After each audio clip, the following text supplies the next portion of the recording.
Nah, ini sudah dipangkang oleh Tuan Syekh Masno, silsilahnya yang ke-38 diambil dari saya, betul. Nah, ini yang dipangkang, ini silsilah saya yang diberikan oleh Tuan Syekh Tajuddin ke saya perbesar. Inilah silsilah saya, sama dengan itu, cuma ditambahkan 37, 38 nya. Tuan Syekh Wisnu misalnya di sini bisa kita buatkan nanti yang ada stempel saya lebih kuat daripada itu. Nah, bisa. Nah, jadi lebih kuat dia. Kali ini kan saya Tuan cetak sendiri. Nah, ini saya yang keluarkan, nanti nama Tuan ada di 38. Macam ada foto Tuan, ada cap saya, sama kita buatkan supaya terjaga. Orang pun tahu silsilah Pantai Labu ini adalah silsilah yang masih lurus. Ini juga kita buat. Kenapa kita buat ini, Tuan? Untuk menunjukkan silsilah kita lurus. Ya, saya pisahkan yang warna biru dengan warna hijau itu. Hijau itu silsilah kita, PTNB. Yang biru ini silsilah Madrasah Besar. Yang hijau itulah yang diakui oleh Syekh Muhammad Daud dalam suratnya. Ada suratnya mengakui Tuan Guru Salam itu sampai ke dia adalah dari Syekh Abdul Wahab ke Syekh Harun ke Syekh Yahya ke Syekh Abdul Jabbar, titik. Itu yang diakui oleh Muhammad Daud, ada suratnya. Kemudian Syekh Tajuddin mengakui silsilah yang benar itu sampai kepada Syekh Muhammad Daud, sampai ke beliau. Adapun Syekh Manap ini dianggap oleh Madrasah Besar sebagai biar saya berdiri biar gampang ya. Syekh Abdul Manap ini anak daripada Syekh Yahya, ya, belum layak untuk menjadi tuan guru, diangkat jadi tuan guru, tapi pada Allah berkehendak lain. Karena dia belum layak menjadi tuan guru, disekolahkan dia ke Mekah, wafat di Mekah. Nah, dia tak sempat menjadi tuan guru yang betul-betul memimpin tarekat, hanya nama saja. Oleh Syekh Muhammad Daud tidak diakui. Yang diakui oleh Syekh Muhammad Daud adalah dari Syekh Harun, Syekh Yahya, Syekh Abdul Jabbar. Kalau Madrasah Besar nggak ada Syekh Harun, Pak, nggak ada. Nah, kalau tuan-tuan membeli buku tentang silsilah tuan guru di Wabu Salam, di makam tidak ada nama Syekh Harun. Namanya ada dalam catatan Syekh Muhammad Daud. Kenapa? Karena menurut adab Syekh Harun adalah tuan guru yang kedua. Syekh Harun adalah tuan guru yang kedua, menggantikan Tuan Syekh Abdul Wahab secara adab. Nah, ini adab, Tuan. Inilah yang dipegang oleh PTNB dari dulu, adab. Kenapa adabnya begitu? Karena menurut adab pengganti guru ada 3 kriteria. Yang pertama, wasiat. Syekh Abdul Wahab tidak pernah mewasiatkan pengganti dia. Pernah dulu dia mewasiatkan nama anaknya Khalifah Zakaria, seorang yang alim, warak, tamatan Mesir, disekolahkan ke Azhar, dapat gelar SC, tetapi beliau meninggal. Dengan meninggalnya Khalifah Zakaria ini, saya nggak tahu apakah dia sempat berkeluarga atau tidak, tapi yang saya tahu ceritanya dari Tuan Syekh Tajuddin, beliau meninggal muda. Jadi nggak jadilah, batallah wasiat Tuan Syekh Muhammad Daud ini atau Syekh Tajuddin atau Syekh Abdul Wahab ini tentang penggantinya. Maka diambillah kriteria yang kedua sebagai pengganti, yaitu yang sering menjadi wakil dan mengangkat kerjanya. Jadi ketika Syekh Abdul Wahab itu meninggal, 6 bulan sebelum beliau meninggal, beliau diuji oleh Allah dengan penyakit buta, hilang penglihatannya 6 bulan. Maka selama 6 bulan itu yang menggantikan kerjanya adalah Syekh Harun Kamaluddin, anaknya. Maka secara adab, ya, menggantikan, menerima orang suluk, menggantikan ceramah, semuanya adalah Syekh Harun Kamaluddin. Maka secara adab kriteria kedua yang sah menjadi ganti Syekh Abdul Wahab adalah Syekh Harun Kamaluddin. Namun karena Syekh Yahya merasa lebih tua, maka dia merasa lebih berhak dan dia mencari dukungan kepada Sultan Langkat pada waktu itu, maka dikukuhkanlah dia oleh Sultan Langkat, maka diangkatlah dia dari Tuan Guru Salam yang seharusnya Syekh Harun Kamaluddin. Adik-beradik Syekh Harun ini banyak yang nggak setuju, tetapi mereka bermusyawarat memujuk Syekh Harun Kamaluddin untuk menyerahkan haknya kepada Syekh Yahya supaya tidak rusak silsilah tarikat. Maka oleh Syekh Harun diserahkannya lah haknya sebagai tuan guru kepada Syekh Yahya, dan dia mewasiatkan kepada anak cucunya, diharamkan anak keturunannya untuk menjadi tuan guru sana. Nah, itulah akhirnya setelah Syekh Yahya naik, berkeluaranlah anak-anak Syekh Muhammad Daud, anak-anak Syekh Abdul Wahab Rokan keluar. Syekh Muhammad Daud ke Teluk Pulau. Syekh Harun kemana mulai? Kemana? Penipahan ya? Pasal 5 Kapas, ke sana dia. Syekh Khairuddin ke Syekh siapa? Syekh Bakri ke Sidang. Sidang ya? Aceh, Karaaceh. Syekh Muin ke Simpang. Semua keluar karena nggak setuju dengan Syekh Yahya, dan mereka mengembangkan di luar. Jadi karena meninggal Syekh Yahya ini, dia memang mewasiatkan anaknya sebagai ganti. Memang secara adab sah, tetapi Allah berkehendak lain. Karena dia tidak pantas dia tuan guru, ilmu tak ada, dia sekolah penukat ya, Allah berkehendak lain, wafat di Mekah. Maka kriteria ketiga, tadi pertama, kedua, ketiga adalah musyawarat para khalifah. Ini 3 cara pengangkatan ganti mursyid. Tuan Wisnu ada wasiat, ada, selamat. Jadi kalau kita tidak mengharapkan beliau pendek umur, tidak. Kita mengharapkan panjang umur 100 tahun lebih. Tapi kalau takdir berkata lain, siapapun yang diwasiatkan, walau anak kecil sekalipun, itu wajib jadi ganti. Tak boleh yang lain. Itu adab dalam penggantian. Begitu juga, memang wasiatnya Syekh mana, maka diangkatlah. Tapi karena nggak layak, Allah yang membatalkan itu sendiri. Nah, maka ketika itu bermusyawaratlah para khalifah mengangkat Syekh Abdul Jabbar. Syekh Abdul Jabbar lah menjadi pengganti daripada Syekh Manaf ataupun daripada Syekh Yahya. Yang terjadi pada Syekh Abdul Jabbar, yang terjadi pada Syekh Abdul Wahab terjadi juga pada Syekh Abdul Jabbar. 6 bulan. Kita ada bukti dokumennya. 6 bulan juga beliau mengalami sakit buta. Maka dipanggilnya Syekh Muhammad Daud dari Teluk Pulau.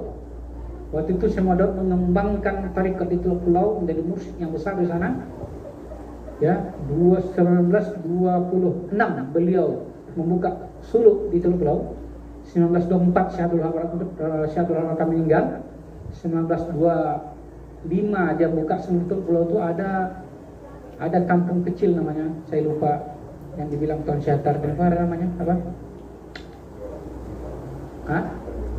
Bukan, ada sebelum Teluk Pulau ini ada, tapi tidak jadi, pindah ke Teluk Pulau yang besar. Jadi Teluk Pulau ini 1928, 2 tahun, 1926, 2 tahun setelah Abdul Wahab meninggal. Pada tahun 1926, ketika Tuan Syekh Muhammad Daud mengembangkan tarekat di sana, beliau membuat suluk lahir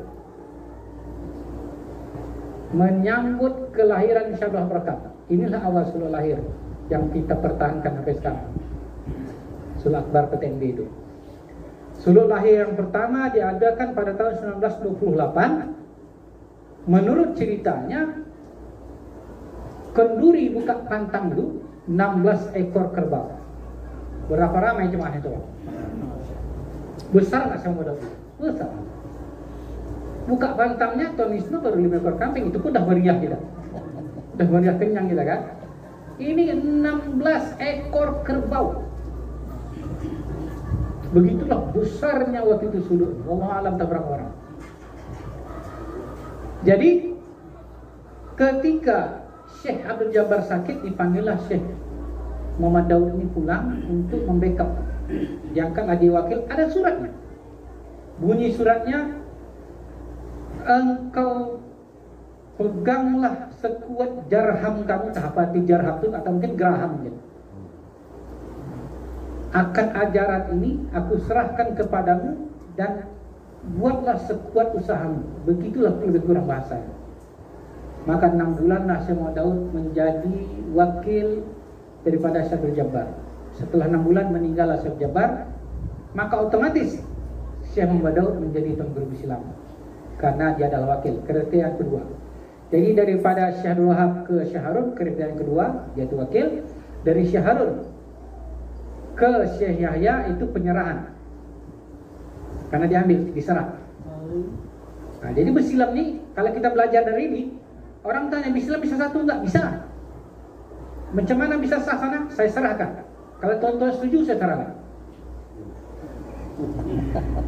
Mau tuan-tuan bersuluk sama Tuan Zikmal? Kalau mau saya serahkan ini. Ya nggak mungkin juga saya serahkan, karena amanah ada berada tangan saya. Turun tangga betul. Nah ini dia 39 kan.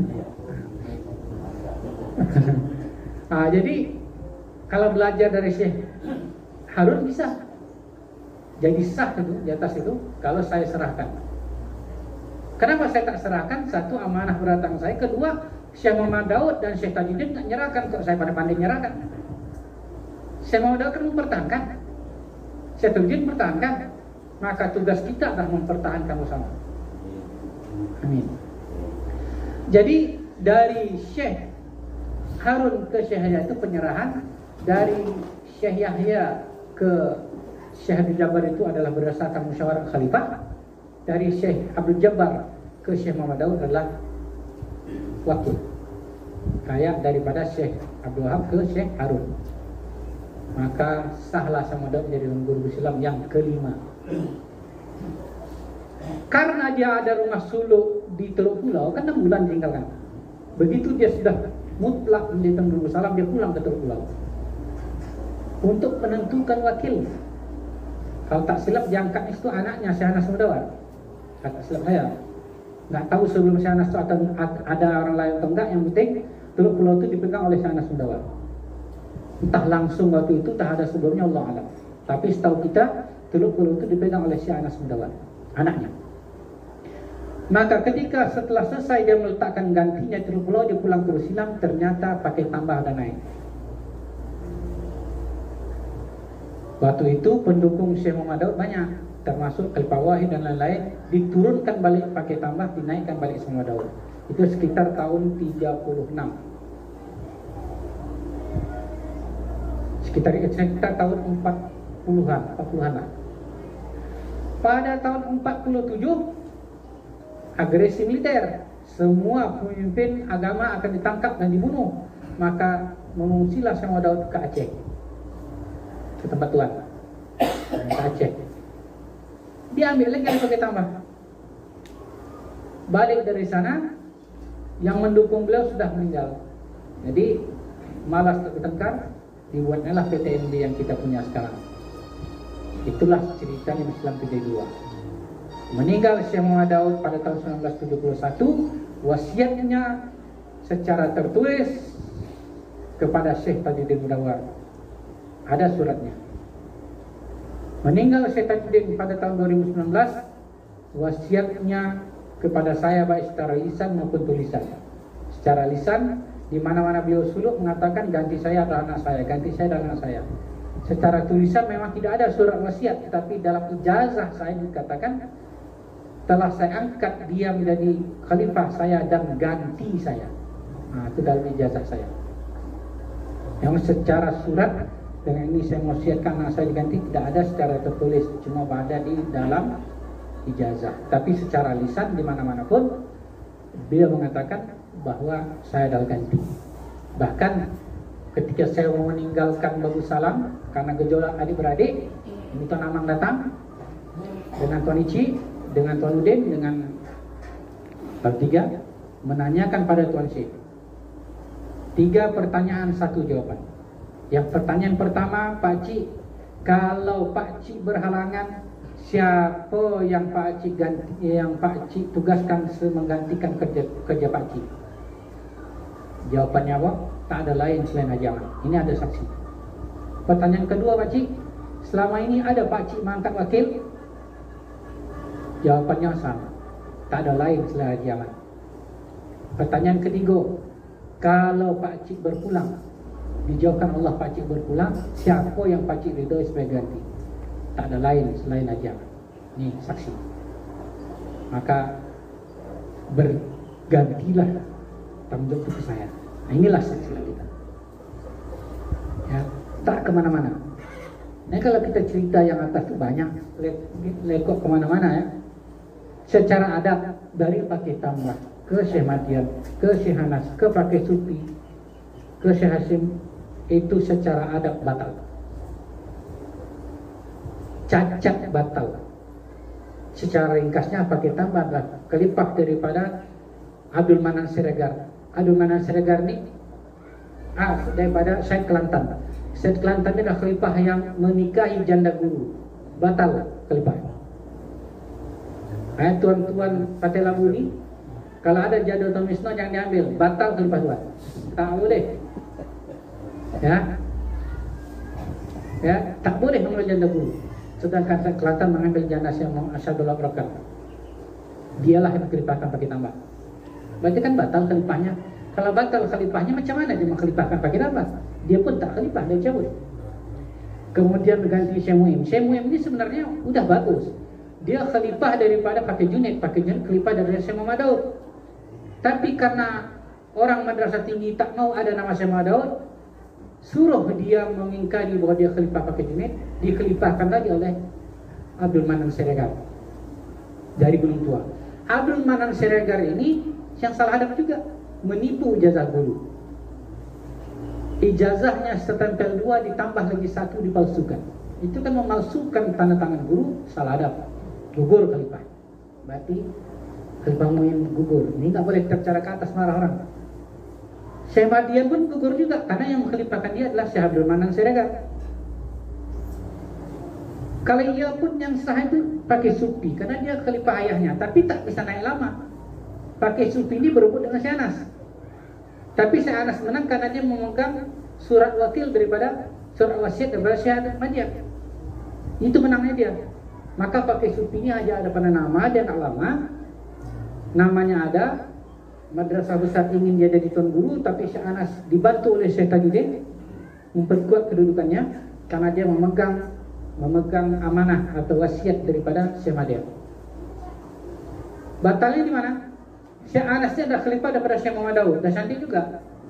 Cuma madrasah tinggi bilang apa? Kau buang khalifah ayah kau. Kau harus mengakui kau khalifah dari Syekh Madian. Kan cacat dia. Seharusnya udah bagus, tapi karena dia mengingkari ayahnya sendiri dan gurunya, maka batal khalifahnya. Hashim Sarwani, seorang guru kepala sekolah, tak pernah suluk. Disulukkan 10 hari jadi khalifah, 10 hari jadi syekh. Yang mengkhalifahkan dia siapa? Khalifah Hamid. Khalifah Hamid ini ada khalifah daripada pakai tambah. Udah batal lagi. Batalnya 2 kali. Karena pakai tambah itu khalifahnya batal, karena jadi khalifahkan adalah khalifah yang batal. Saya Kelantan. Yang kedua pakai Hamid ini, khalifah Hamid ini melanggar janji, melanggar adab. Dia sebagai pelaksana tuan guru tak boleh mengangkat khalifah. Yang boleh mengangkat khalifah itu hanya tuan guru. Pelaksana tuan guru tak boleh mengangkat khalifah secara adab. Ya otomatislah di bawah Hashim Sarwani ini, Irfan Syah adiknya, dan kemanakannya Jikmal yang sekarang, ya otomatis batal semua. Tuan Misno berada di mana? Di yang hijau ini, di bawah saya. Pantai Labu sah atau enggak sah? Sah. Yang berada di bawah PTNB, baik khalifah saya maupun khalifah Tuan Syekh Tajuddin maupun khalifah Tuan Syekh Daud, itu sah semua.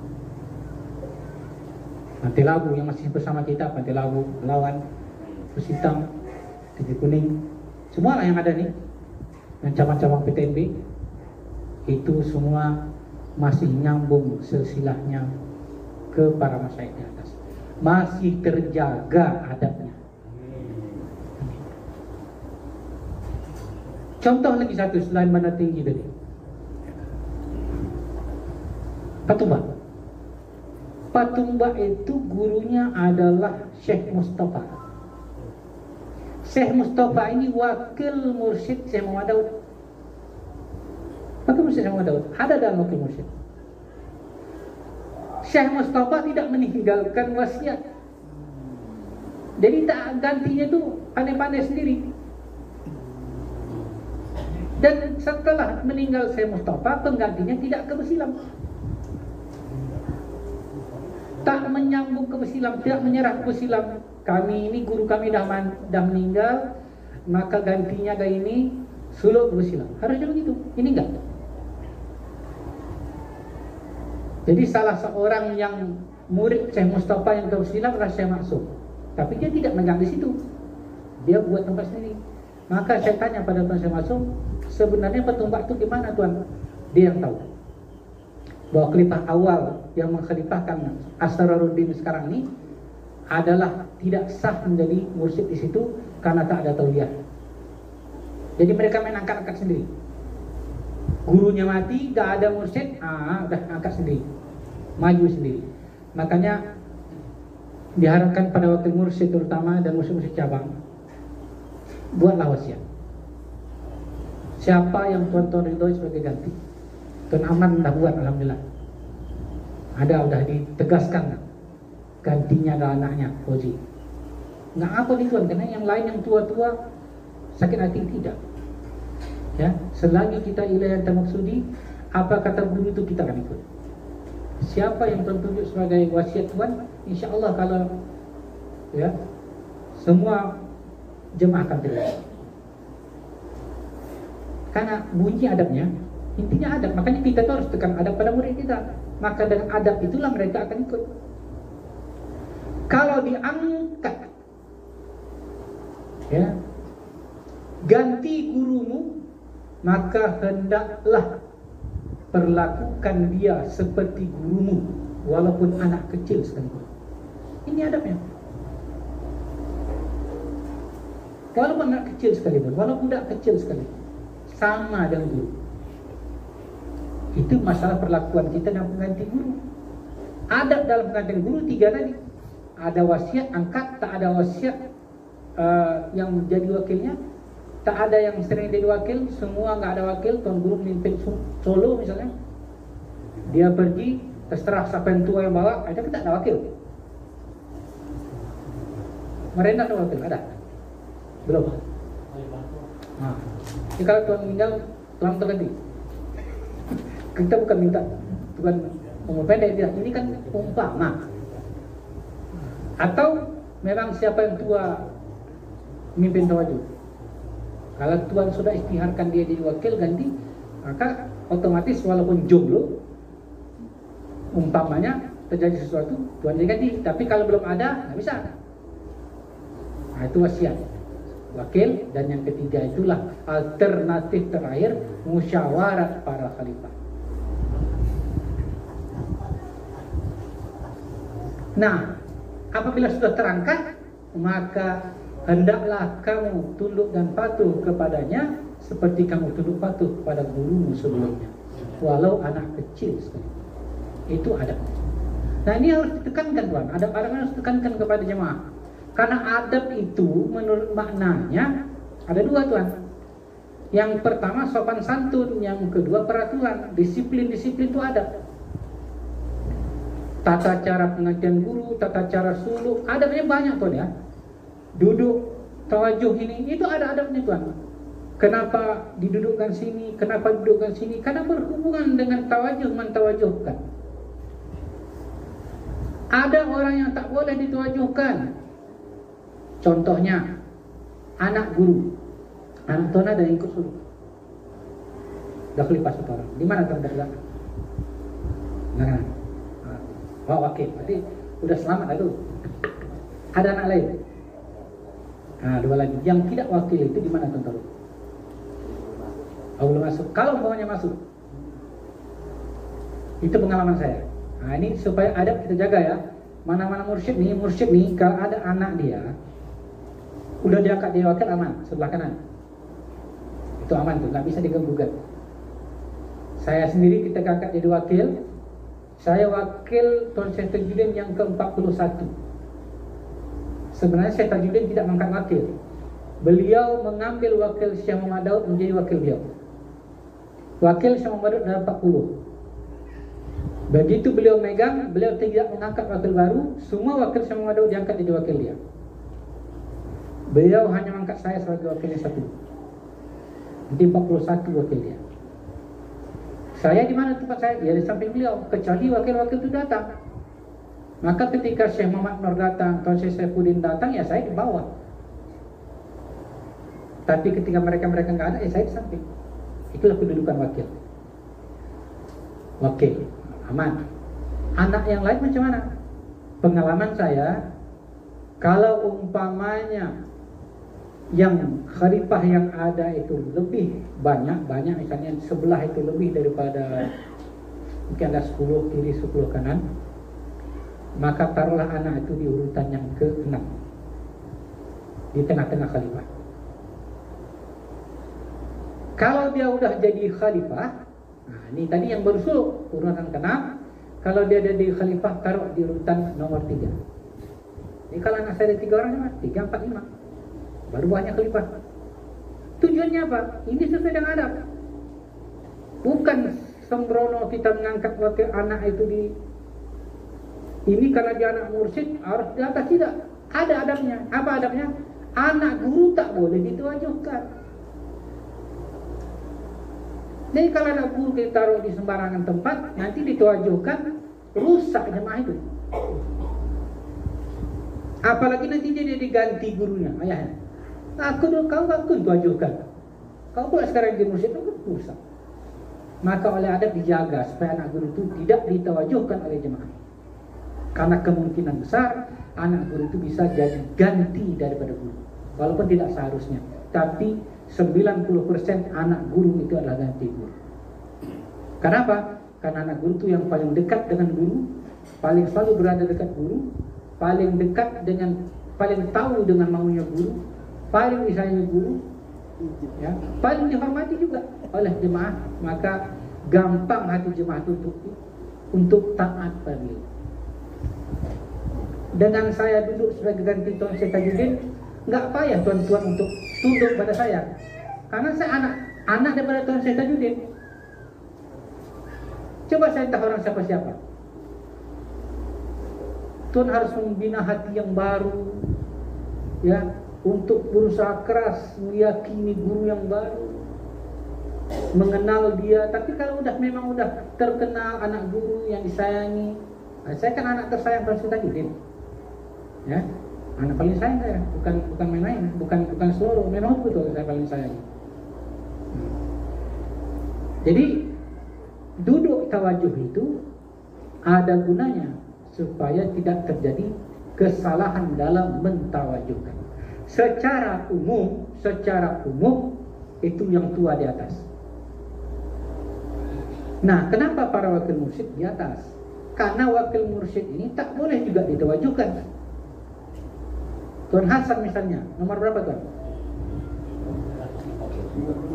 304. Sedangkan Tuan Safarudin 575. Kalau secara khalifah Tuan boleh mentawajuhkan dia. Tetapi karena beliau diangkat jadi wakil mursyid, yang artinya kedudukan beliau itu di bawah mursyid. Nah, kalau gitu kok nggak saya diangkat jadi wakil mursyid Tuan? Tuan kan wakilnya Tuan Rahmat Syah. Enggak semua, kalau semua mau kita angkat jadi wakil mursyid, habislah.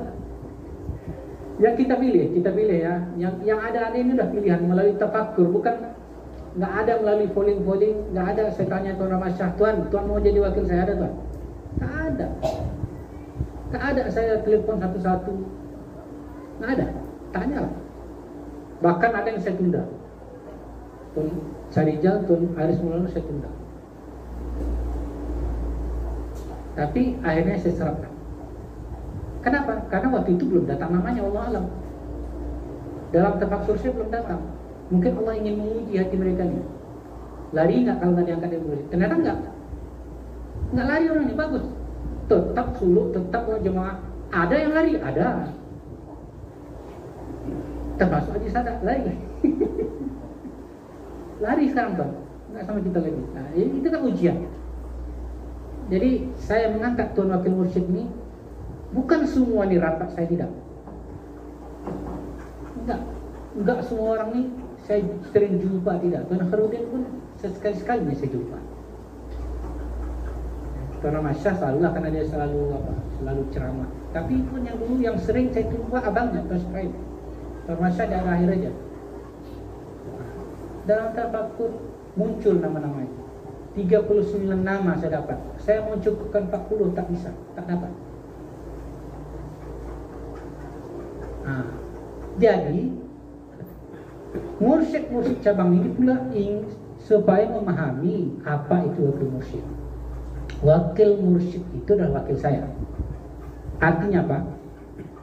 Para wakil mursyid ini bertugas di Babus Salam, boleh mengangkat kaji, boleh menerima orang suluk, boleh menerima perkabaran, boleh menerima orang keluar suluk, boleh menawar limau, bahkan boleh mentalkinkan orang di Babus Salam, bukan di halqa masing-masing. Di Babus Salam loh. Kalau halqa masing-masing itu biasa orang di Fatela Mulia, tuan ini rajanya.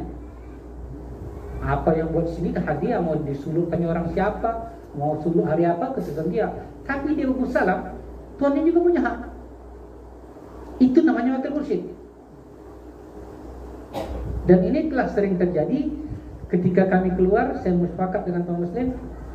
Sebelum kami keluar, seluruh keluar, mau ikut saya atau jaga markas. Terserah lah, bawa ada. Tapi dalam artinya ikut menjadi enak. Kalau tuan nak ikut, siapa? Carikan siapa di sini wakil mursyid. Sibuklah dengan telepon. Tuan Ayub teleponnya, tuan bisa jaga musuh tuan, bisa jaga. Tuan Khairuddin berapa kali? 2-3 kali ada. Ya. Alhamdulillah. Itu artinya wakil mursyid. Ya. Itu artinya wakil mursyid, ya. Dan ini enggak sembarangan orang yang betul-betul paham adab, yang betul-betul bisa merisa kaji, yang betul-betul pengalaman menyulukkan. Walaupun tak menyulukan, tapi dia mengerti, dia sering suluk, dah lama suluk, itu ditangkap jadi wakil mursyid. Wajar kalau dia tempatnya kita tinggikan. Dan saya harapkan kepada khalifah-khalifah yang senior, jangan merasa kecil hati, karena tak diangkat jadi wakil mursyid dan wakil mursyid itu duduk di atas. Jangan kecil hati. Ini bukan masalah kedudukan, ini masalah tanggung jawab. Dan para wakil mursyid pun jangan merasa bangga, wah aku walaupun muda ke atas, jangan. Tapi inilah tanggung jawab yang besar di pundak tuan-tuan. Masyaikh akan mempertanyakan tuan nanti. Saya angkat wakil mursyid ini supaya beban. Saya bukan saya sendiri yang memegang, yang mikul beban. Saya ajak tuan yang mikul semuanya. Kalau saya sendiri tak tolong saya. Saya ajak tuan Muslim, saya ajak tuan Ayub, saya ajak tuan Khairuddin, tuan Amang. Ayo jadi wakil saya. Sama-sama kita menanggung, menjawab masyaikh sendiri.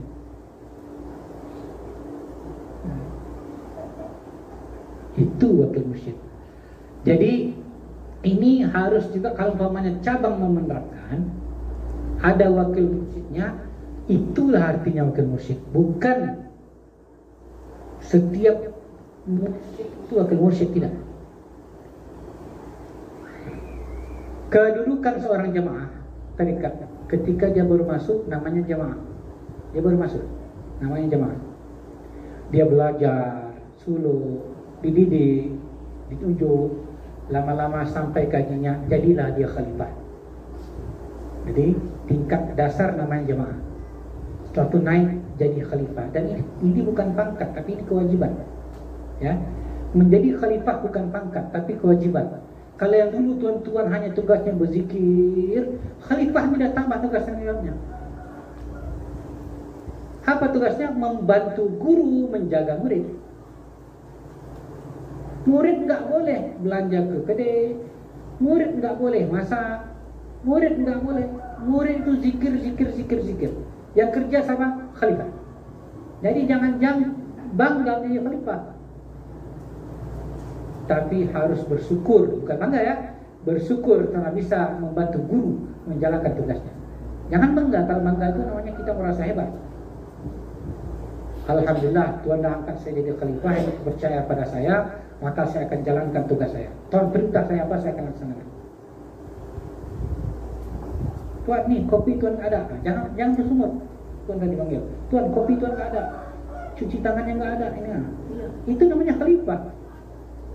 disuruh-suruh gitu ya, ngemasak Tuan Wisnu yang pergi ke sana, ya khalifah disuruhnya. Itulah khalifah. Jadi jangan merasa udah khalifah itu hebat, tidak.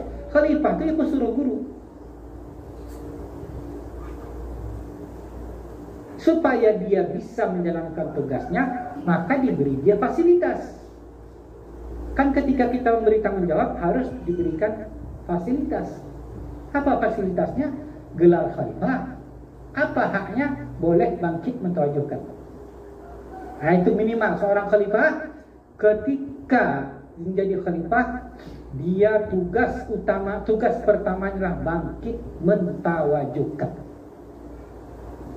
Ini semua khalifah boleh bangkit mentawajuhkan. Nah, setelah itu dia pun mengajak orang, kan tugas guru kan mengajak orang kan. Nah, pun diajak kawan-kawannya, ramai-ramai kawannya, akhirnya kawan bilang jauh kali ke Pantai Labudu, di Medan aja kita buat.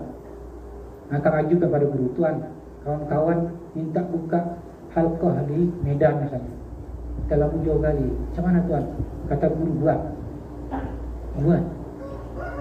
Maka naiklah dia menjadi mursyid.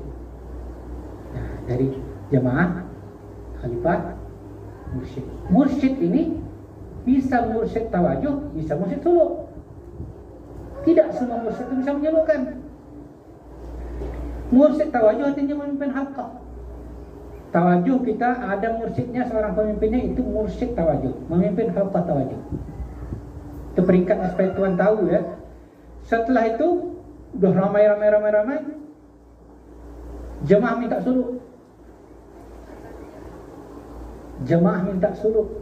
Bahkan kadang-kadang guru yang perintahkan buat suluk, tak mampu tuan gitu. Ada guru dah nyuruh, sekarang baru mau. Itu ya. Sekarang baru mau. Zaman tuan saya tak berani dia. Sekarang alhamdulillah udah jalan tuan. Udah berapa kali? Alhamdulillah. Naik peringkat-peringkatnya dari mursyid yang hanya boleh memimpin tawajuh, naik kepada mursyid yang boleh membuka perintah rumah suluk. Ini stempelnya dua. Mursyid khalifah yang mempunyai ijazah stempel dua, artinya boleh memimpin rumah suluk. Kalau dah boleh memimpin rumah suluk, berarti bawahnya boleh. Ya, khalifah yang boleh bangkit mentawajuhkan satu, itu paling rendah. Naik menjadi mursyid memimpin tawajuh.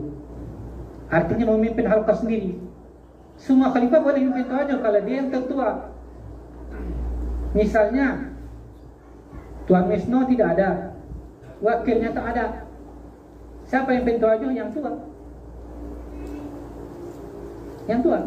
Kayak di Sidodadi sekarang Langsa, tidak ada mursyidnya, belum ada mursyidnya. Maka yang memimpin tawajuh yang tua, siapa datang tua, dia memimpin. Yang tua khalifahnya bukan umurnya, urutan khalifahnya tua. Nah, jadi itu tidak termasuk dia memimpin tawajuh. Itu masih menggantikan, karena posisi tak ada mursyid maka dia memimpin tawajuh. Tapi kalau dia punya halqah, yang halqah itu boleh bertawajuh di situ, itu mursyid yang tahap kedua, mursyid yang boleh membentuk halqah tawajuh. Itu stempelnya satu, stempel satu. Udah ramai-ramai boleh suluk, maka stempelnya dua. Setelah dia menyelukkan sekali, dua kali, tiga kali, keluarlah khalifahnya. Apabila telah melatih 40 khalifah, maka dia berhak bergelar syekh. Kan kalimatnya apa? 60. Yaitu Wisnu ini berhak gelar syekh karena dia sudah mempunyai 60 khalifah. Itu satu. Jalan untuk mendapat syekh itu, satu adalah mempunyai khalifah 40 orang.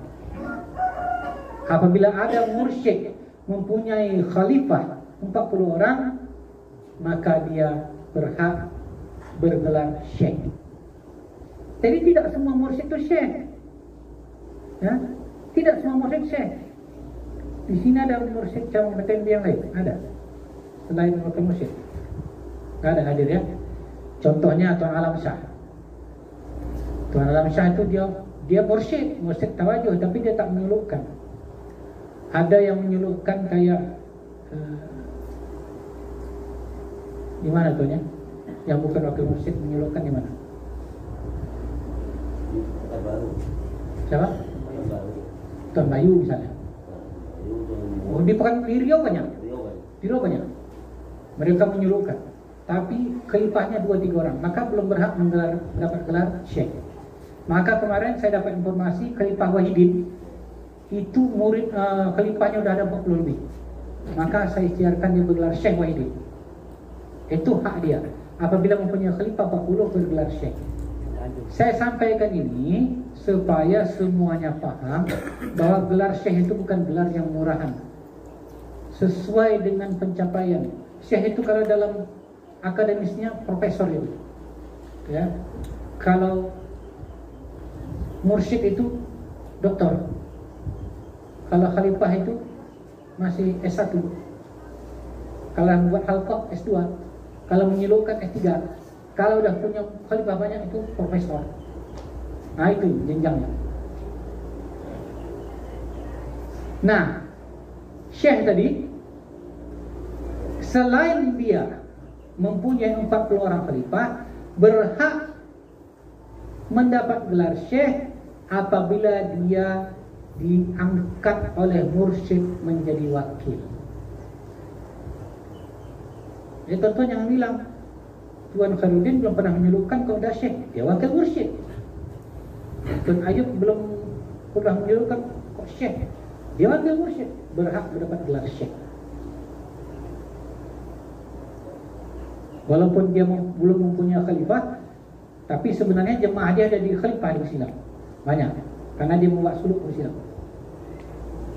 Dia tidak menyelukkan sendiri. Kenapa? Terutama macam orang Percu, mereka nggak mau buka suluk situ Islam semua. Tak nggak berani, tak nggak mau, Allah Allah. Nah, jadi inilah namanya adab. Itu baru adab dalam persulukan, adab dari gelar-gelar seorang salih, adab dalam duduk tawajuh. Banyak lagi adab lain. Dan ini yang menjaganya adalah kita. PTNB yang menjaga adab ini insyaAllah akan sampai hari kiamat kita jaga. Saya minta tuan-tuan wakil mursyid membantu saya menjaga adab. Bahkan kalau saya salah dalam yang adab, tegur saya. Tuan-tuan berhak menegur saya kalau saya salah adab. Tuan, minta izin tuan, setahu saya tak begitu adabnya. Misalnya saya mengangkat khalifah perempuan, izin saya tuan nggak pernah. Tuan saya mau Daud dan saya mau berhak mengangkat khalifah perempuan. Apa tuan angkat? Itu menjadi salah saya. Tuan wajib menegur saya. Tak wajib menegur saya. Ya. Jadi saya ini pun bukan berarti bebas kehendak saya. Saya pun dikawal oleh adab. Saya ini dibatasi oleh adab. Apabila saya melanggar adab, 2 kendang. Ya, bisa jadi saya diperingati oleh Allah dengan dijatuhi sakit atau apa, Allah, ataupun saya akan ditegur oleh para khalifah-khalifah semua dan para masyayikh. Saya tuan, ketika saya baru memimpin tahun 2019, saya diajak oleh Zikmal untuk mengisi ceramah ba'da maghrib malam Rabu atau malam Kamis. Malam Kamis. Saya memandang saya tak pikir panjang karena niatnya baik, saya ikut, saya akui. Ayo boleh. Ceramah saya 2 minggu.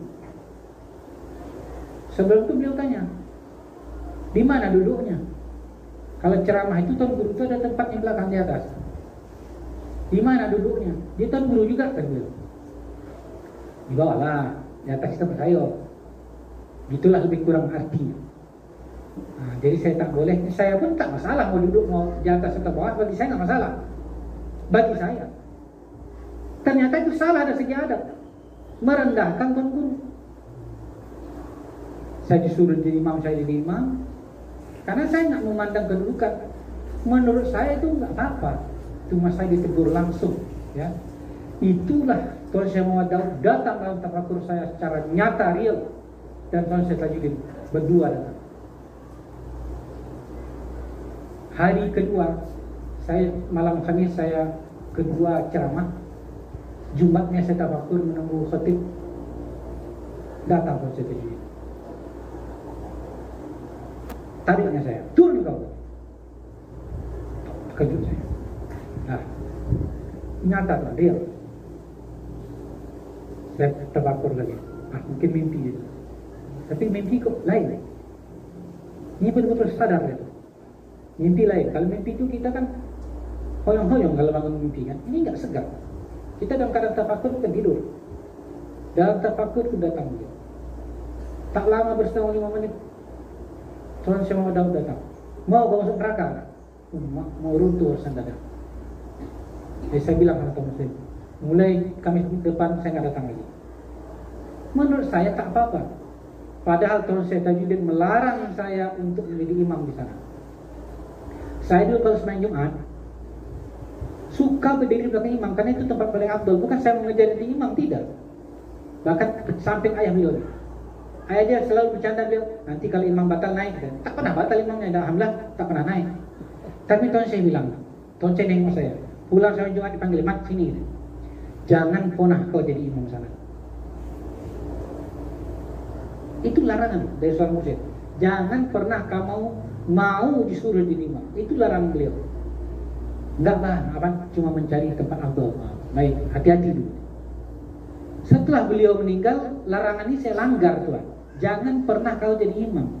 Setiap saya ceramah, saya imam. Sudah saya langgar perintah guru tanpa saya sadari, tanpa saya ingat, ditegurkan langsung. Itu artinya bukti saya ini tetap dikawal oleh para masyayikh, tetap dikawal oleh adab. Di Ulak Patian saya menyelupkan tuh. Ada seorang mursyid yang kita sinamakan apa namanya? Hah? Tuan Ahmad, dalu-dalu. Dia ada di mursyid. Kajinya sampai Ma'iyah. Ini kabar ketiga saya angkat tahlil nih biar gampang dia khalifah. Dia ada mursyid nih. Mau saya mengangkat kaji itu saya pernah tanya sama Tuan Syekh. Hak murid apa bahasanya? Hak murid dan tugas murid berzikir. Adapun alih kaji itu hak veto guru. Jadi murid jangan marah kalau guru tidak menaikkan kaji. Karena itu hak veto guru. Walaupun hak veto saya berniat, dah pasang niat ini besok kabar ketiga, besok saya angkat dia tanya. Kan gampang kan? Maunya saya begitu. Tetapi ada berkata lain. Seorang mursyid nggak bisa berkabar, tak berkuar satu kata, macam mana saya naik? Dia mursyid, menyuruhkan orang. Saya tanya, apa Allah perasaan pemandangan? Diam, tak bergerak. Saya ulang 2 kali, tak berjawab. Berarti tidak diridhoi dia untuk saya mengangkat dia jadi tahlil. Artinya apa itu? Maunya saya jadi tahlil supaya apa?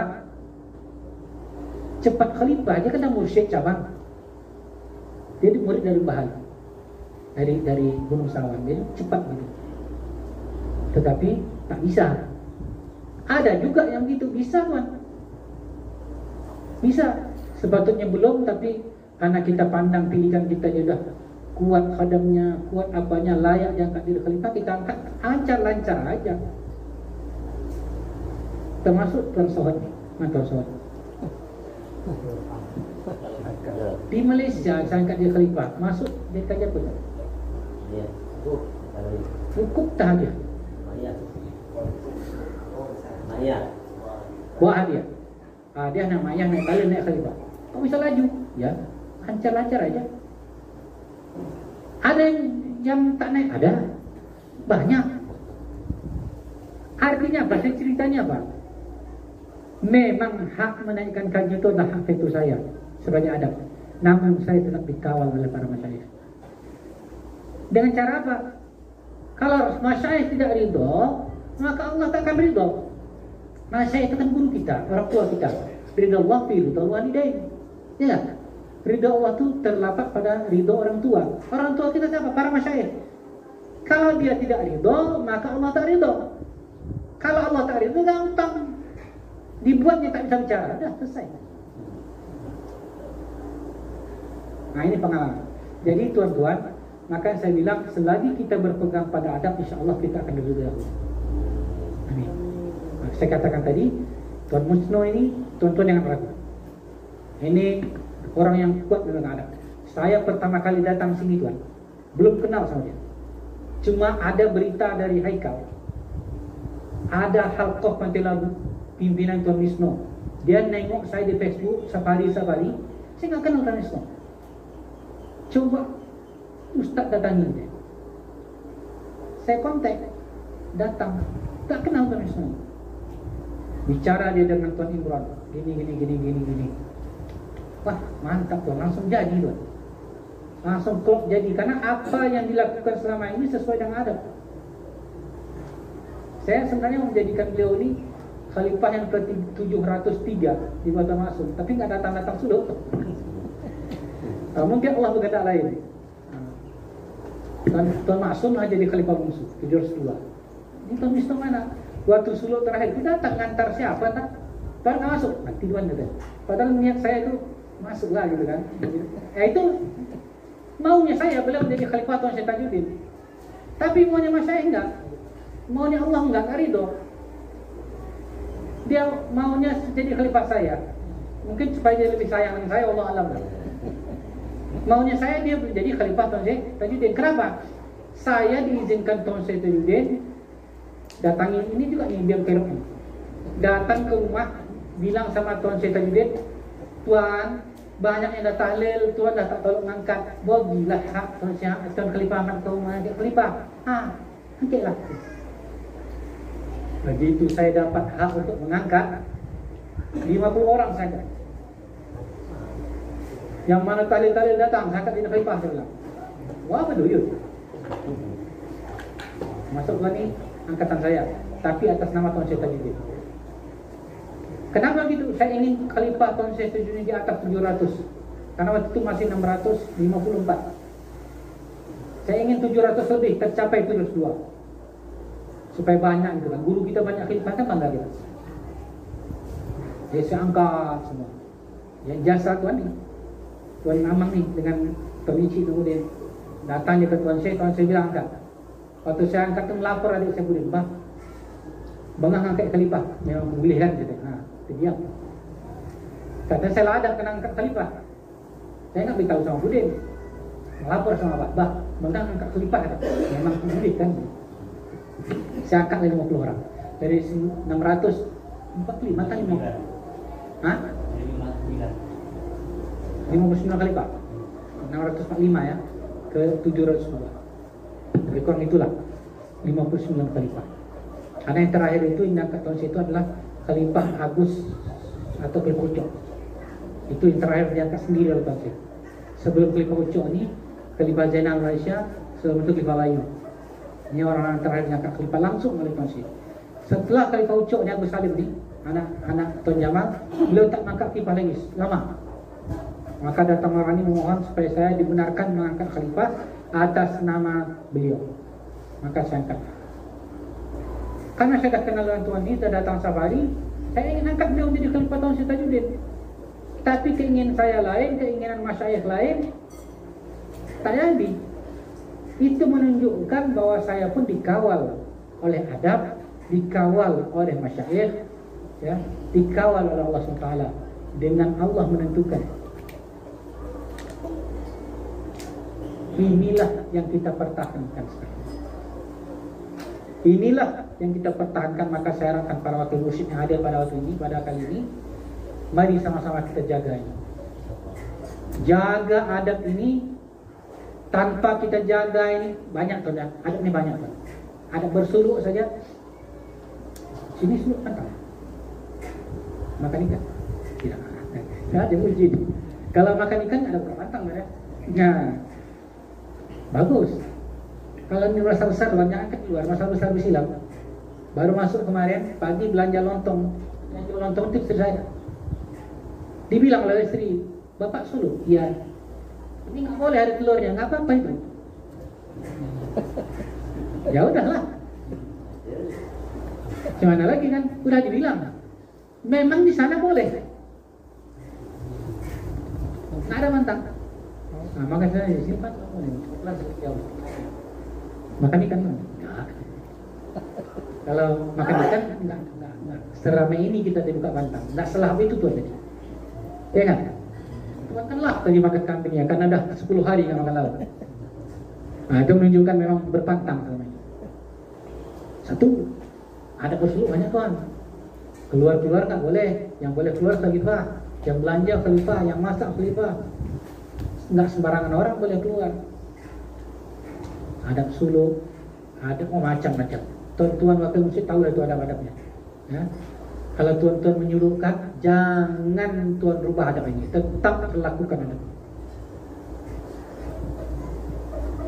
Ganti gaji, terserah tuan mau cepat mau lambat, tapi jangan terlalu cepat, sesuai porsinya. Masa 10 hari khalifah itu nak betul. Ya, saya pernah tanya sama tuan C, tuan 5 masuk keluar 8, lancar ya kan? 5 kabar pertama 6, 7, 8. 8 masuk keluar 11. Lancar bah bilang. Dia kalau 5.000 tak dapat dia zikir tu, suruh 6.000. Dia banyak zikirnya. 6.000 belum terasa dia, suruh 7.000. 2 kali dia suruh sampai 11.000 tak dapat, bonamkan 11.000. Begitu kata Tuan Syekh. Dah kulul jasad dia tak dapat juga ya, betul-betul surga. Jadi kalau pemandangan Tuan itu terserah Tuan lah. Pemandangan Tuan, murid Tuan ini dah sampai, mau lancar setiap perkabaran naik, terserah, itu hak Tuan. Tapi janganlah sampai 10 hari jadi khalifah. Ya, itu apa kata Tuan Syekh? Ojo gilo. Ojo gilo. 10 hari khalifah. Makam ada 12. Berkabar cuma 3 kali. Apa berkabar tiap hari tu? Nah, kalau saya 7, ya, nanti ikut dia main tadi 12. Makam ada 12. Berkabar cuma 3, ada bisa kali panjang mana tu? Sehari 2 kali. Ukuf 2 jam siang, 2 jam malam. Siang 2 jam, malam itu minimal tuh. Hah? Panggilan khusus. Itulah yang membuatkan salah adab kalau kita tak pegang. Tak terasa murid itu ukuf itu apa. Zolim kita pada murid kita, tak sempat dia merasa imannya ukuf itu. Ini paling rendah apa lagi? Paling rendah apa lagi? 8.000. Nanti 8.000, tonton 8.000 nih. Rasa nggak nikmat 8.000? Mana 8.000? Beda nggak dengan waktu 5.000? Beda ya? Beda lah, masa 5.000 sama 8.000 beda, sama. Kalau belum merasa juga 8.000 itu nanti suluk lagi dapat 11.000. Belum merasa juga nanti suluk lagi.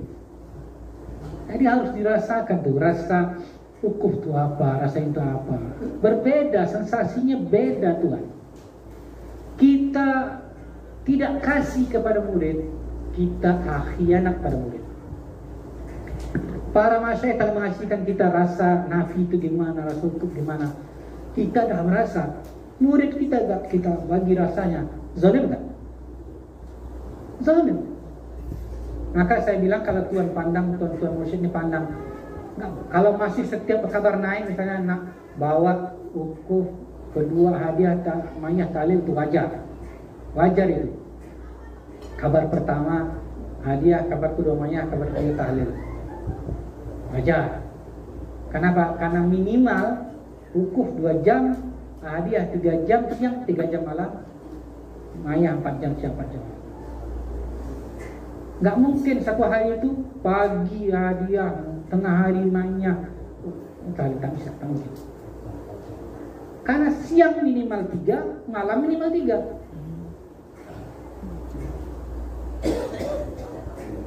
Hah? Minum obat? Biar cepat. Minum obat berarti gila itu kan? Minum obat dia betul itu masih gila, kerja gila.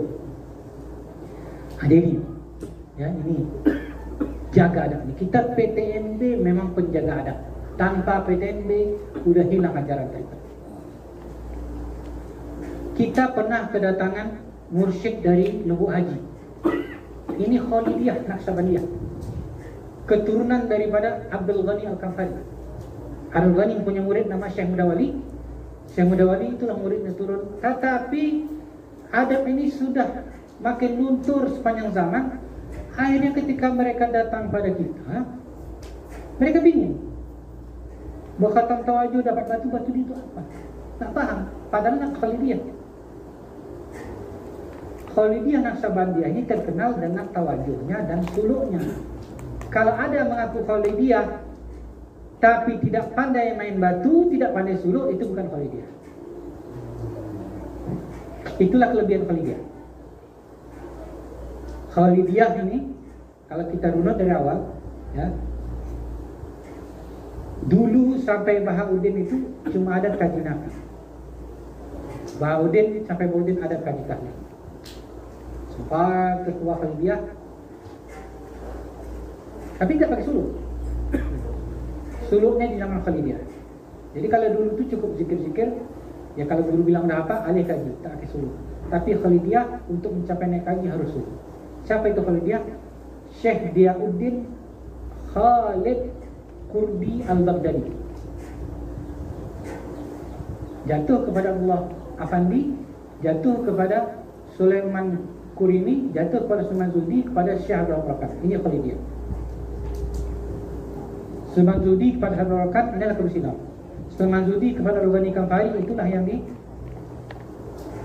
Kampar.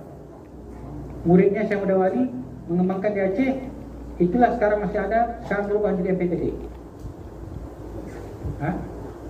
Ya maksudnya dia mengaku dia pemegang Khalidiyah, pemegang itu. Udah melenceng, kenapa? Karena adab nggak dipegang. Kenapa adab nggak dipegang? Nggak tahu adabnya apa. Kenapa adabnya nggak tahu apa? Karena nggak ke pusat. Inilah ruginya kalau cabang dan merasa besar tidak ke pusat, ya, tidak mengupdate ya. Sama manusia ini lupa, mungkin lupa. Ke pusat ingat balik. Pusat begituan, di situ tempat kita menjaga adab. Apa yang dijalankan oleh Syekh Muhammad Daud, itulah yang dijalankan oleh Syekh Tajuddin. Buktinya, Khalifah Syekh Muhammad Daud yang hidup pada waktu itu nggak ada yang protes sama Tuan Syekh Tajuddin. Zaman Syekh Muhammad Daud nggak ada gini, nggak ada. Bahkan saya tanya dengan Tuan Syekh Nurdin, Tuan, menurut Tuan, yang dilakukan Tuan Syekh Tajuddin dengan Syekh Muhammad Daud sama, tak ada bedanya. Begitu juga saya. Apa yang saya lihat dari Tuan Syekh Tajuddin, itulah yang saya lakukan. Ya. Bahkan ada yang khalifah tak nampak yang saya lakukan. Mungkin khalifah merasa kok zaman Tuan Syekh Tajuddin tak ada. Contohnya gini kan. Contohnya dalam masalah mentawajuhkan seorang apit kanan ke kiri. Kan ke kanan, menganan dia. Apit kanan apabila ke kiri dia menganan. Ya enggak? Mursyid ke kanan dia mengiri. Ini banyak yang berpendapat bahwa yang boleh menganan ini hanyalah apit kanan. Kenapa? Ke dalam keadaan normal memang begitu. Tapi apabila khalifah ini ramai, itu pengalaman pribadi saya kan apit kanan. Apit kanan, ketika pernah seluruh ramai, saya enggak memakan khalifah ini semua, enggak. Ketika saya ke kiri, saya tawajuhkan 3, 4, 5 orang. Tuan Syekh Suluh yang pertama ini bantu saya membuka sana. Dan ini adalah dalam keadaan luar biasa, bukan akan normal. Kalau zaman Tuan Syekh Tajuddin dulu, khalifah paling 20, 10 kiri, 10 kanan, jemaah banyak. Zaman kita sekarang ini Tuan, khalifah itu udah ke tengah, masuk ini. Ramai khalifah dari jemaah. Kenapa? Ya mungkin karena yang tadi 50 itu saya dulu jadi khalifah, jadi banyak khalifah Tuan Syekh Tajuddin. Nah, jemaahnya kurang. Zaman saya ini, mungkin ini berlaku pada zaman awal-awal Tuan Syekh Tajuddin memimpin juga. Ya banyak khalifah. Dulu kalau seluruh lahir itu Tuan, penuh tuh Islam sampai menumpang di rumah Tuan Muslim, pematunya. Saya ingat sekali itu. Khalifah itu yang sebelah kanan tuh, Khalifah Hasan Basri bawa jemaah, Khalifah Muhammad Nur bawa jemaah, penuh tuh kan. Tuan Syekh Safuddin bawa jemaah, penuh khalifah. Tapi makin ke sini, khalifah daripada Syekh Muhammad Daud sudah banyak yang kurang, tinggal khalifah Tuan Syekh Tajuddin, khalifah pun makin kurang jemaahnya. Ya. Begitu juga kejadian pada saya di awal-awal saya mimpin. Itu sekali datang Khalifah Tuan Syekh itu banyak kali kan, payah natur. Nah, mulai sekarang ini Khalifahnya udah mulai banyak meninggal. Makin sedikit, jemaah dah mulai banyak juga. Nah, Tuan Wisnu sekali bawa berapa itu? Banyak. Khalifah Islam, seluruh Islam ini banyak. Tuan Mulia Turmani bawa seluruh 15 orang. Jadi akhirnya ramai lagi jemaah, tapi Khalifah makin sedikit. Nah, jadi mentawajuhkan itu, ya seperti tadi ini kan ramai gitu. Ramai. Nah, satu lagi, mungkin ada bilang, kalau pusat yang memimpin, Khalifah cabang tak bangun. Ada, tetapi ini pengalaman saya ketika saya ikut Tuan Syekh menyuluhkan dulu di Malaysia, Khalifah daripada Perlis itu ikut bangkit menajukan. Kalau Khalifah pusatnya sedikit dan jemaahnya ramai. Jadi kalau kita suruh Khalifah pusat aja yang bangun, mati gitu. Sedikit kali bilang. Maka kapan Khalifah cabang itu boleh bangkit menajukan? Satu, pertawajuhan walau dipimpin oleh pusat tapi berlaku di cabang. Saya mimpin pusat, tapi pertawajuhan terjadi di cabang, maka Khalifah cabang boleh ikut.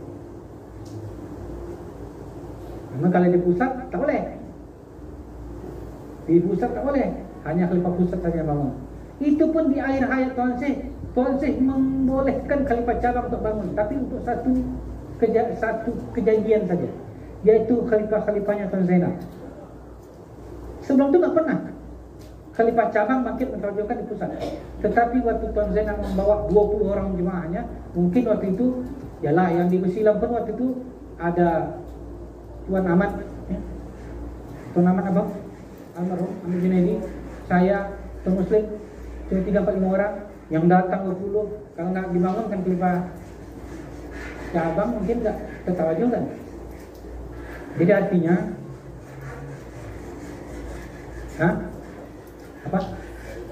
darurat. Dalam keadaan darurat banyak perkara-perkara yang dibolehkan. Nah, jadi ini artinya ketika saya melakukan satu hal yang Tuan pandang tidak biasa, itu bukan berarti saya menyalahi adab. Tapi saya tahu kejadian-kejadian luar biasa yang Tuan tak pandang. Kan saya sentiasa bersama Tuan Syekh. Ya. Contohnya begini. Ketika Sul Akbar yang ketiga atau berapa itu, saya praktekkanlah tawajuh menganan itu bukan hanya apit kanan, tapi beberapa orang musik seluruh. Apa komentar Syekh Tuan Syekh Nurdin? Nah, ini betul kan ya? Dia komentar sendiri. Berarti dia pernah nampak pada zaman Tuan Syekh Modal, begitu. Cuma yang kita nampak pada zaman Tuan Syekh Tajuddin di akhir-akhir ayatnya 10 tahun terakhir ayatnya itu memang jarang dilakukan. Tapi di awal-awal ketika ramai Khalifah, maka yang menganan itu bukan hanya apit kanan, apit kiri pun ikut menganan. Apit kanan menganan, dia pun ikut bangkit menganan. Ini adab-adab ini perlu Tuan pelajari, perlu Tuan terapkan. Ya, saya baru ini bersafari ke Malaysia. Ada beberapa kecewaan saya, ya, sampai-sampailah yang mendengar ini di halqah Tuan Zainal. Di halqah Tuan Zainal. Tuan Zainal ini terlalu gampang mengangkat Khalifah, terlalu gampang mengangkat Syekh, sehingga kacau dulu lagi. Yang ikut pada waktu bersuluk dari Khalifah Tuan Syekh Tajuddin ada sekitar 5-6 orang. Yang saya buat ada bersilam ada Tuan Irfan Shah, yang memang di sana ada Tuan Khalifah Rasazri, sepupu saya, Haji, yang jadi supir Tuan Syekh. Saya baru tahu dari Khalifah Malaysia bahwa waktu Tuan Syekh di Malaysia letaknya di kiri Tuan Syekh. Maka kemarin saya taruh di kiri saya. Aman. Tapi Tuan Tison, kasihan saya. Mohon jauh di sana. Padahal dia ada Khalifah Tuan Syekh Tajuddin. Banyak lagi syekh-syekh daripada Tuan Syekh di atasnya yang notabene syekh ini adalah syekh cabang. Di Khalifah belum, di pusat belum Khalifah. Jadi dikhawatirkan tertawajuhkan Tuan Tison salah adab. Maka karena begitu saya bangun waktu itu menajukan, saya kawal, saya berdiri depan Tuan Tison. Saya tunggu datang pertawajuhan. Saya tengok yang datang Tajuddin Allah, khalifah-khalifah cabang, saya ikut itu bisa bangun. Tak saya bagi dia 2 jam. Tujuan, tujuan. Bangun. Itu cara saya untuk menyelamatkan dia daripada dituajukan. Mungkin bagi Tuan Kisah itu hal perkara ya, siapa tahu juga kejadian mungkin tak bermasalah. Tapi masyaikh marah tuan. Salah adab kita mentujukan orang yang di atas kita, salah adab. Yang tak boleh kita tujukan tadi saya katakan anak guru tak boleh, guru tu tak boleh, orang lebih tua ada kelipan dari kita tak boleh, orang yang pernah mentujukan kita tak boleh, orang lebih tua pangkat keluarganya dari kita tak boleh. Tak boleh. Saya kalau sini tak tahu dia pernah mengikut abang saya. Maka sampai aman. Itu kan boleh. Ayub kan. Saya nggak boleh. Bukan boleh. Karena bukan abang tuan. Karena tuan lebih tua. Secara khalifah dan secara wakil musik lebih tua. Nah itu cara saya. Tuan nama Syah. Walaupun wakil saya tapi khalifahnya lebih tua. Lebih tua dari saya. Karena beliau diangkat jadi khalifah tahun 60-an kan ya. Saya tahun 94. Nah, ini perlu tuan-tuan ketahui juga. Yang di Wabu Salam itu yang boleh bekerja siapa saja. 1. Khalifah pusat. 2. Khalifah yang telah disamatarapkan oleh Tuan Syekh yang pusat. Termasuk khalifah-khalifah dari Tuan Syekh Saifuddin. Makanya Tuan Ahmad bukan khalifah Tuan Syekh Tajuddin, tapi beliau bekerja di pusat. Kenapa? Karena beliau adalah khalifah dari ayahnya, yang mana ayahnya wakil bersama Tuan. Tuan tak pernah khalifah Tuan Syekh Tajuddin. Tidak pernah khalifah Tuan Syekh Tajuddin, tidak kan? Tapi kenapa? Beliau memang dibenarkan Tuan Syekh untuk bekerja. Abang beliau Tuan Syekh Rahim pun bekerja. Karena ada khalifah dari Tuan Syekh Saifuddin. Ini artinya apa? Bukan setiap khalifah wakil mursyid itu adalah boleh bekerja, tidak. Hanya yang pilihan. Setahu saya kalau di Indonesia, setahu saya yang boleh bekerja di pusat adalah khalifah daripada Tuan Syekh Saifuddin. Setahu saya. Kalau di Malaysia pada tahun 96 Suluk di Temong, mursyid Malaysia yang ada pada waktu itu, Khalifah Hasan, Khalifah Mat Zain, Khalifah berapa orang tu yang ada waktu itu yang jadi mursyid tapi bukan Khalifah bersilam. Tuan Syekh umumkan bahwa kalian ini setara dengan bersilam. Kalau Khalifah Hasan yang saya datang kalau kubur itu silsilahnya 38 atau 39 betul. Dia khalifah dari Ustaz Bahruddin, Ustaz Bahruddin khalifah dari Abu Saham khalifah dari Syekh Muhammad Yusuf khalifah daripada Syekh Muhammad Daud. Jawab bawah. 39. Tapi kenapa dia bisa menajukan khalifah-khalifah lain? Karena telah diangkat derajatnya oleh Allah. Cuma tidak semua. Yang waktu itu 96 aja. Maka yang waktu itu Khalifah Mat Zain Mursyid Perlis, Musabi, Mursyid Ustaz Bahruddin Mursyid Aitawar, kemudian Ustaz Hasan Al-Kubu, Tuan Muhammad di Panggas, itu semua disetarakan dengan oleh Tuan Syekh yang besar. Kedua, yang pertama tadi di Indonesia adalah khalifah daripada Tuan Syekh Saifuddin. Yang kedua adalah khalifah yang di Malaysia yang pada tahun 96 disahkan. Yang ketiga adalah khalifah dari Syanas.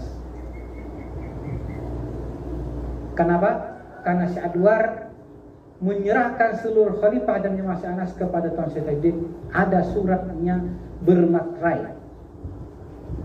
Masih saya pegang sekarang.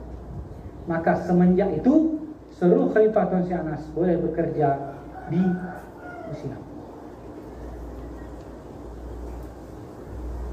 Kedudukannya bagaimana? Tengok tanggal latihan khalifahnya, duduk di bawah tahun yang sama khalifahnya. Datanglah bersuluk pada namanya Khalifah Kadir dari Batu Pahang. Khalifah Kadir ini kalau ditengok pelantikannya berdasarkan surat lantikan dia di bawah nomor 42. Khalifah Tuan Syekh nomor 42, tahunnya sama. Maka untuk menandakan saya buat dia 42B. Artinya dia duduk di bawah 42, di atas 43. 42B ini hanya nomor untuk menundukkan dia tawaju. Dia bukan khalifah kita, tapi khalifah yang diserahkan ke kita. Zaman saya gimana? Zaman saya kalau saya buat macam itu, pertama Tuan Syekh tidak semua wakil mursyid itu khalifahnya boleh bekerja, tidak. Hanya yang dipilih Tuan Syekh boleh. Zaman saya Pak, kalau khalifah wakil mursyid bersuluk bersilam secara umum, kalau yang lain itu 11 paling tinggi. Berdasarkan rekomendasi wakil mursyidnya boleh saya angkat mulai dari ahadiyah atau ma'iyah atau wukuf, terserah. Tergantung wakil mursyidnya. Tuan, ini murid saya ini hebat Tuan. Nah, Tuan rekomendasikan apa kaji di sini? Ma'iyah cukup? Ah, cukup Tuan. Nah, saya enggak. Saya tanya kepada wakil mursyid. Nah, itu bagi saya. Kalau khalifah mursyid biasa 11. Balik bersilam dah khalifah, kayak khalifah yang mana tu, balik bersilam suluk 11. Itulah keutamaan wakil mursyid yang saya buat. Tapi itu pun berdasarkan rekomendasi para wakil mursyid. Nah, makanya Tuan Soleh itu termasuk rekomendasi dari Tuan Wisno. Dan ketika berkabar pun masuk, walaupun Tuan rekomendasi, kalau tak bisa berkabar tak angkat. Nah, karena Tuan dah didik dia dengan baik, sudah ngerti dia kaji itu, dia tinggal comfort saja, ya, baca. Nah, begitu cara. Jadi itulah apa yang saya bicarakan tentang kita menjaga adab.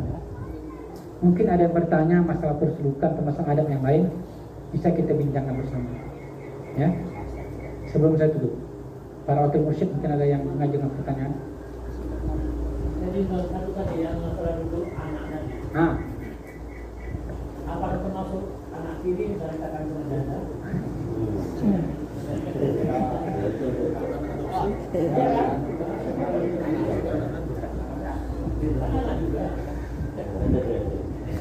Itu tuh otomatis menanyakan saya tuh. Saya ada anak tiri laki-laki. Dan saya belum mendapatkan jawabannya. Saya ingin bertanya pada tuan-tuan pengalamannya, apakah anak tiri itu termasuk seperti anak kandung. Tapi setahu saya anak kandung. Tapi apakah anak tiri termasuk atau tidak, itu kita bicarakan bersama-sama lah. Saya tak dapat jawab. Siapa? Ada yang tahu? Bukan kesepakatan. Menurut adat tuan. Anak tiri kan bukan nasab tuan.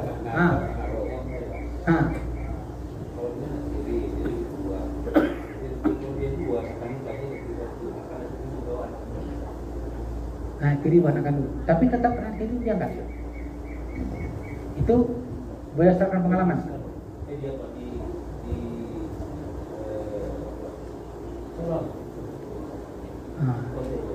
Saya buat. Siapa ini? Nah, biar kita tahu, biar kuat kita kan. Biar siapa orangnya. Nah.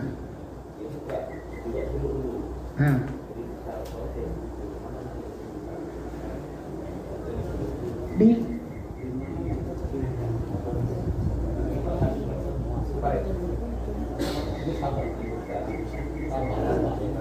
Rampak. Berarti anak tiri Tuan Mista. Siapa anak tiri?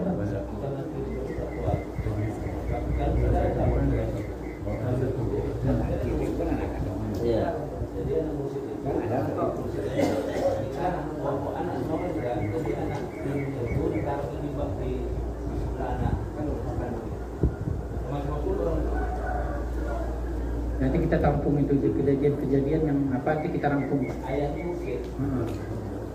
Tampung itu. Pertanyaan Tuan Haris nih. Saya mempunyai 3 anak laki-laki kandung, 1 anak tiri. Yang paling tua memang anak kandung, betul, paling tua. Yang kedua anak tiri, si Pandu, anak istri saya. Nah, ini saya bingung juga nih, kalau datanya itu aja di mana taruhkan? Nah itu. Saya pernah tahu kenapa anak guru itu letaknya diutamakan, dikhawatirkan dia akan jadi ganti guru. Itu yang tahu saya alasannya. Tapi adakah anak tiri ini bisa kemungkinan ganti guru? Malam. Wasiat ya. Wasiat. Bagaimana kalau sama menantu lagi tuan? Hah? Menantu buat menantu daripada anak ini. Iya betul. Karena menantu itu anak. Anak. Itu tuan silakan loh. Wasiat siapa aja boleh. Berhubung wasiat tadi, supaya tuan-tuan tahu ya, saya umumkan nanti. Jadi sebenarnya calon yang disarankan Tuan Syekh, yang ditunjukkan Tuan Syekh itu anak saya Mifdal. Itu ganti saya sebagai penerus. Tapi berkali-kali Mifdal ini anak saya dengan dia di Jawa. Berkali-kali saya ajak suruh, tak mau. Bahkan saya terangkan, saya manggilnya abang nanti suruhlah. Abang suruh nanti ayah kan. Dia memang keagamaan dikurang kan. Tak mau dikurang, dia maunya ke bisnis. Sampai jawab, abang tersanggup lah ya. Kalau tuh sulung tuh insya Allah ada masa nanti abang sulung. Tapi kalau ganti cari yang lain. Ada anak laki saya yang kedua namanya Ska. Tapi saya memandang gimana ya, penilaian seorang ayah ini. Memang kandung, tetapi anaknya bandel, tak menurut cakap. Jadi yang saya ridhoi, ya, memang saya belum berwasiat itu anak saya dengan yang ketiga ini, Atailah. Itu saya ridhoi jadi ganti saya. Terlihat dari sikap sehariannya, kedekatan dengan saya. Jadi saya berharap, saya berdoa pada Allah, ya Allah beri saya umur panjang supaya saya sempat mendidik anak saya sebagai ganti. Itu doa saya. Bahkan Tuan Alam Syah bercanda pada saya, yang canda itu kalau menurut yang lain tak kurang ajar ya. Tapi bagi saya itu suatu hal yang bisa juga dipertimbangkan. Saya waktu suruh di Tanjung Medan, saya sakit, tumbang, gula saya 425, tensi